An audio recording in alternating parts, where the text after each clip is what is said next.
Hi, I'm Cheshire from Cheshire Plays Games. Welcome back.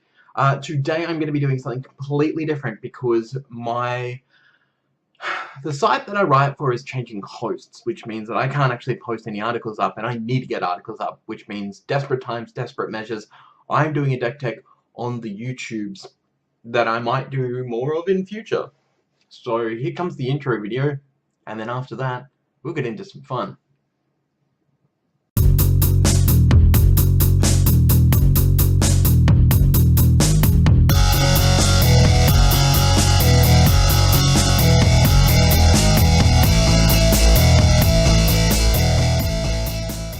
Praise be thee, Pharaoh, deliver us from a stale standard into the arms of a waiting refreshed metagame, a brewer's dream.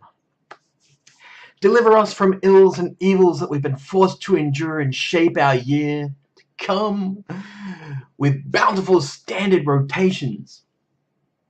Whoops. In September. Now we've got 3 Gideons to contend with. Whoops. Oh well. Praise be thy name.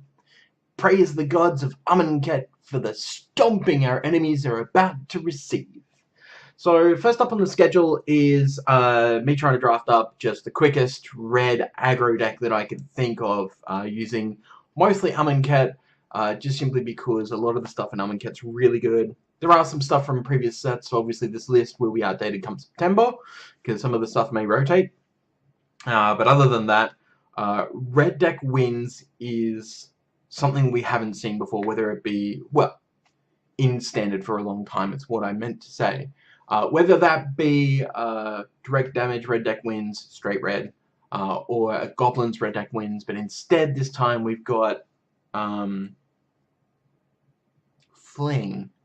We have Fling back in standard, but not just that, not just Fling.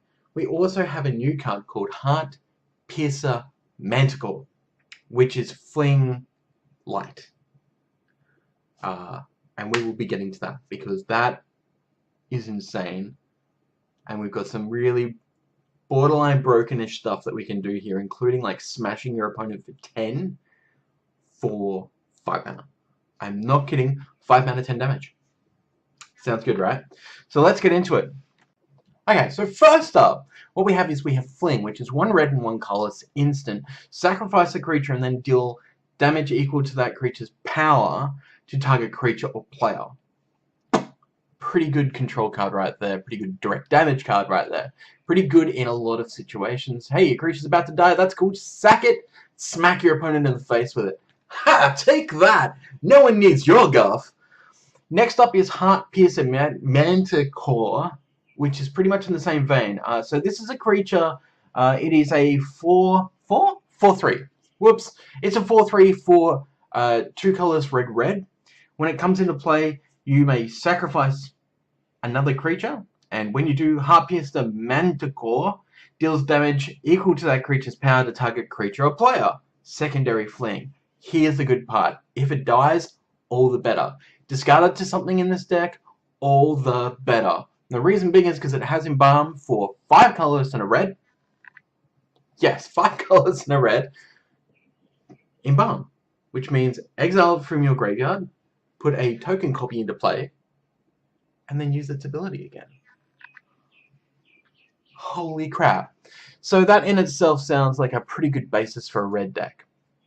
So, next up is Combat Celebrant. So it's 2 colors and a red for a 4/1 with Exert. Now what Exert means, great new keywords by the way, when it attacks, if it hasn't been exerted, you can exert it, which means it won't untap next turn, and it will give an ability.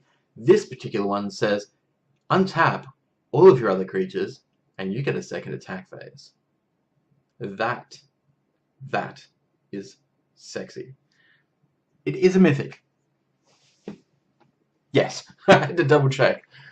So you probably shouldn't have too much trouble trying to find them now, but once people realize how good it is, if it does turn out to be good, and it should, then the price on that's just going to skyrocket. It's going to climb.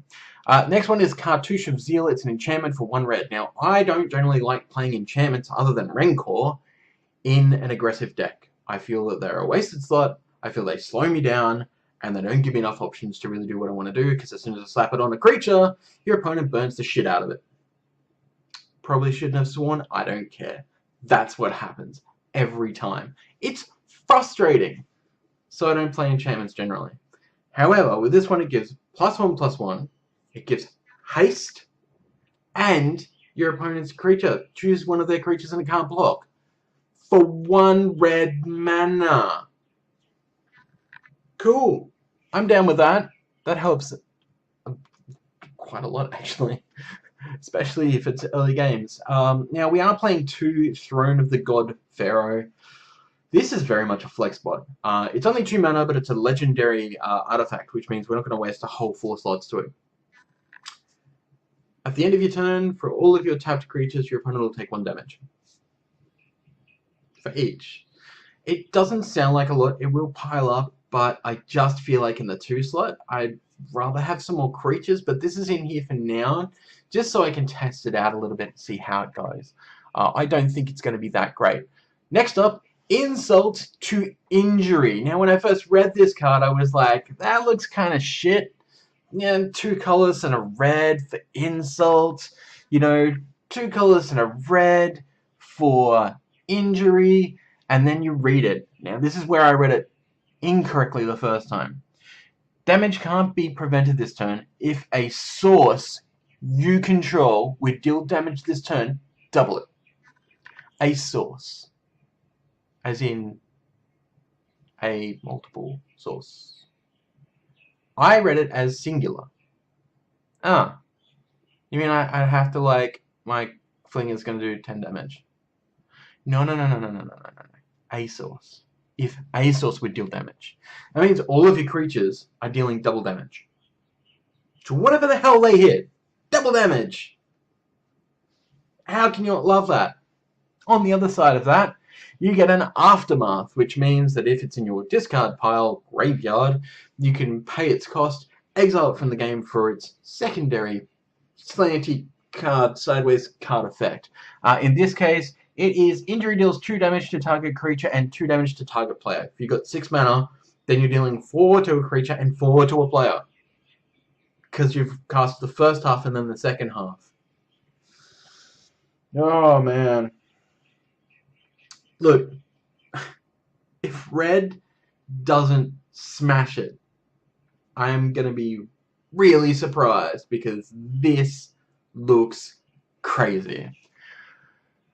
Alright, moving on, we do have Hazoret the Fervant. We gotta play it, the red god, we're doing red. So, it is 3 colors and a red, not that bad. You get a 5/4 indestructible haste creature god, legendary god. It's not a creature unless you have 1 or less cards in your hand. Massive downside, big upside, balance those scales. However, 2 colors and a red, discard a card, deal 2 damage to all opponents. Not 1, all opponents. Hey, 2-headed giant. Yeah, how's that? That's pretty sick. But it does 5 damage, and our target with this would be Manticore? Fling? We could add insult to injury by using insult, and then the Manticore, or the Fling, and you're doing 10 damage. Bam! On the spot. 10 damage. Great closer. Now, the 1 mana flex spot in this deck has not been decided because generally with these kinds of decks you want to roll with multiple ones.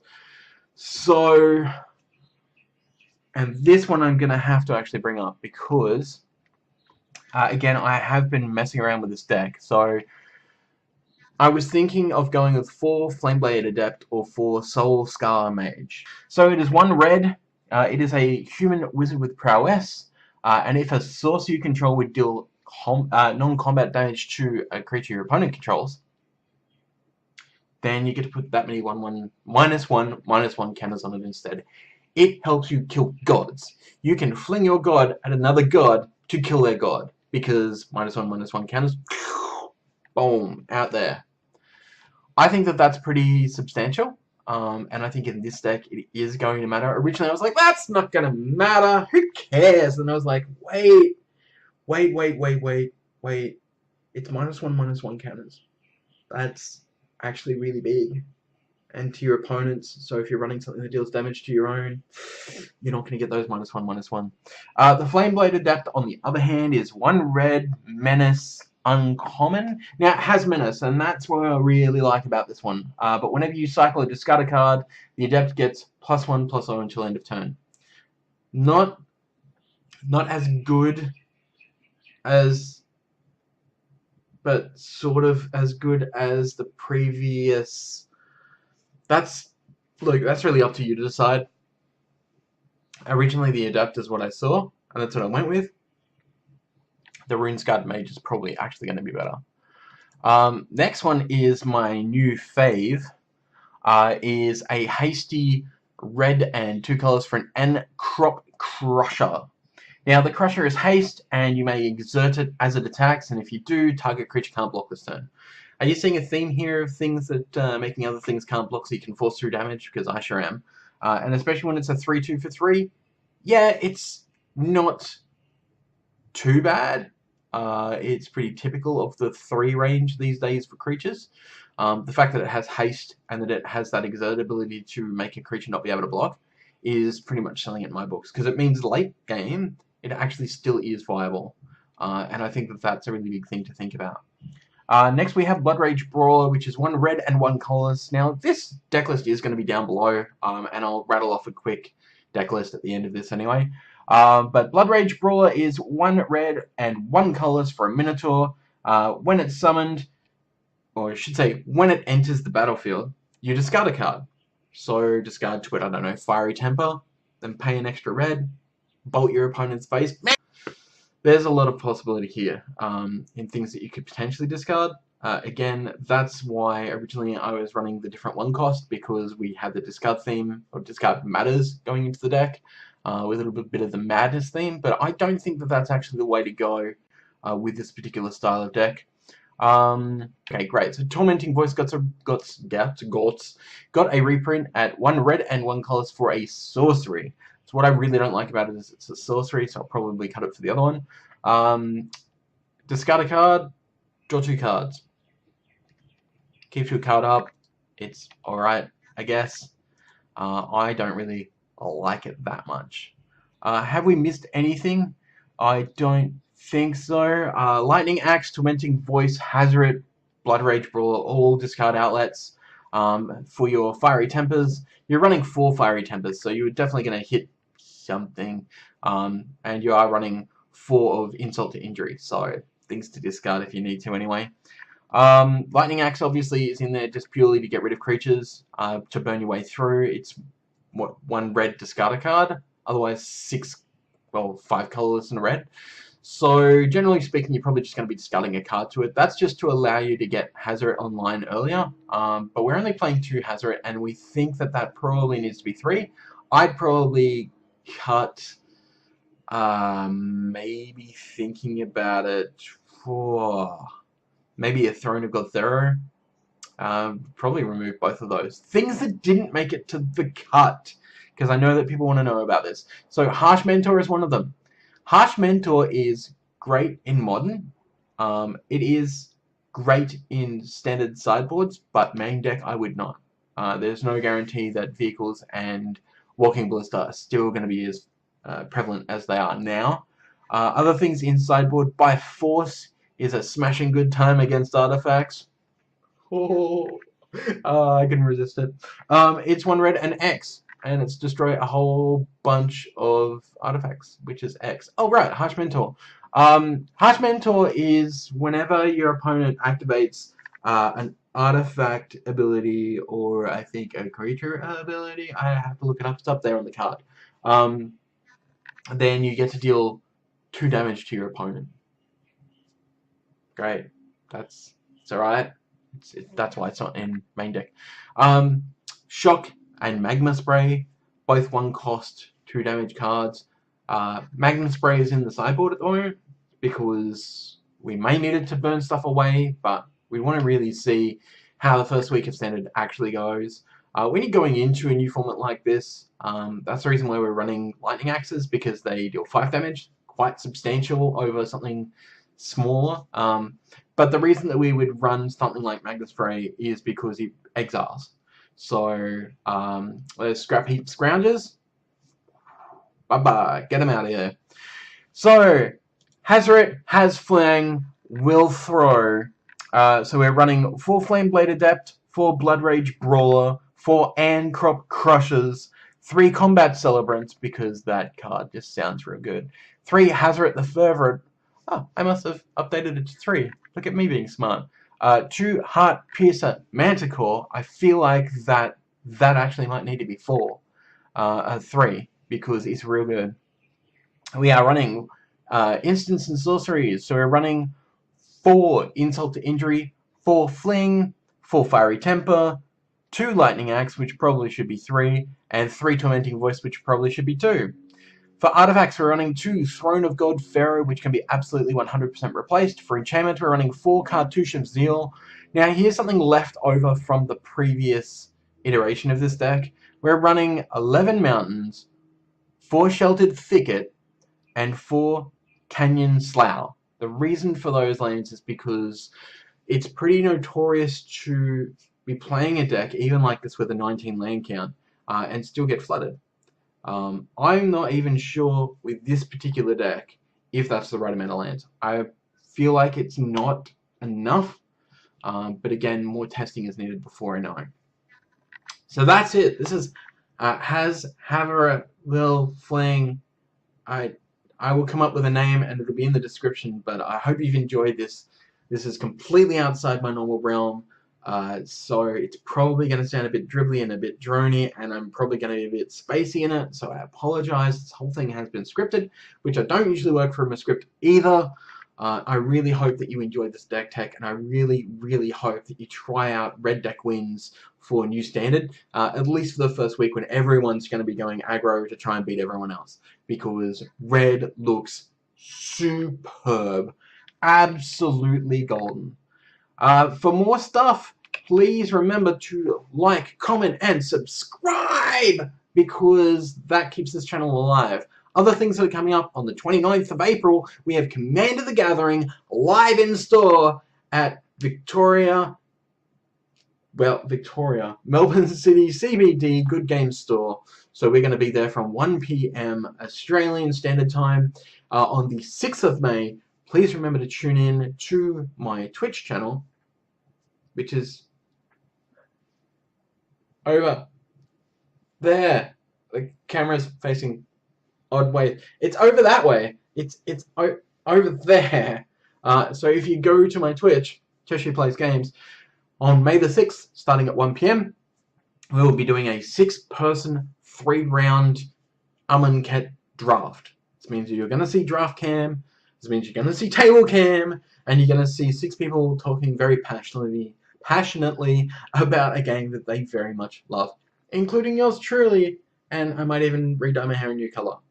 Probably not, although it's really starting to kind of fade, isn't it? Not as red mage as it was. So I really hope that you enjoyed this. Please, comments, questions down below, and keep cracking packs.